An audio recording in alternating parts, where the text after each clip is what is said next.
Josh, come on out here. Let's welcome him and let's hear all that God is doing in Josh's life. Go ahead, Josh. Hey guys, as she was saying, my name is Joshua, and this is kind of my story. I've been kind of lonely for a very long time. When I was a little kid, I couldn't make friends. I didn't understand why.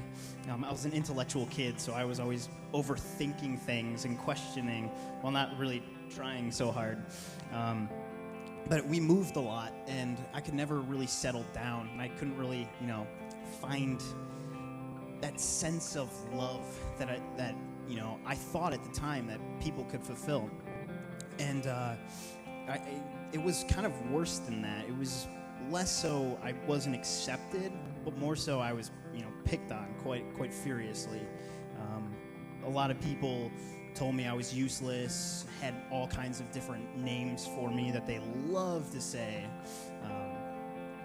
But I kind of started coming to Cornerstone when I was about 13 or 14. That was when I kind of tried to use God as a crutch to find friends, and it didn't work. I was just as lonely in the church as I was outside of the church, and I was pretty hopeless. I started thinking that nothing mattered, and I started giving up. I started stopping caring, and I would go to school, not do a single thing, come back home and sleep, and I hated every single person that I met. And there was one particular year, it was right after high school when I graduated. I'd taken a year off, and that year turned into 2. And you start thinking, I'm not good enough. I'm not who I should be. So I started slipping into a deep and dark hole, depression that I could not get out of. And my option at the time, I thought, was committing suicide. So I would always put on my headphones and go for these really long walks. And the way I was going to kill myself was there was a hill on Milford Road, and everybody takes this hill about 70 miles an hour and just fly through. And I wanted to go out there and just stick my head out, just let everything disappear and everything would just fade away, and all of the pain that I felt, all of the suffering would just be gone. And I was walking, and a song came on, and it's an Under Oath song, and it goes, "So hold your head up high and know that this is not the end of the road. You've walked down this beaten path before. You packed your things at home. At the end of the road, you'll find what you've been longing for. I know, because my feet have the scars to show.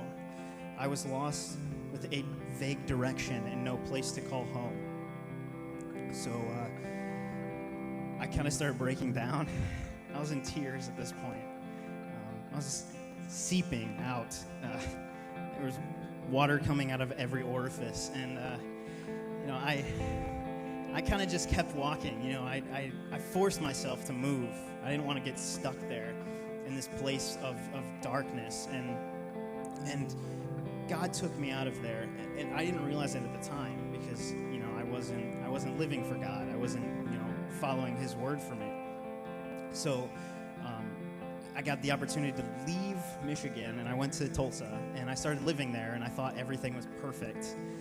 I had friends, I had relationships that I could rely on. I had every job opportunity that I wanted to me, and I was working out, so my confidence was super high. And there was a point where I pushed too hard. I started testing I got fired, and I had a bilateral hernia at the same time. So I was forced to come home. So I thought I had lost everything. And I got into an argument with my dad after I got fired a second time while I was home. And he called me useless and said that, all of this stuff that, had hit so close to home for so many years. And I walked again. I took another walk. I put my headphones in, and I went out, and I felt that I didn't want to walk anymore. I didn't want to have to push myself to keep moving and follow on this dusty road. And God called to me, and he told me, you're going to keep walking because I called you. I want you to keep moving. And at that moment, I rededicated myself to the Lord. That was about 6 months ago. And he changed my hopelessness into drive. He made me steadfast in my beliefs.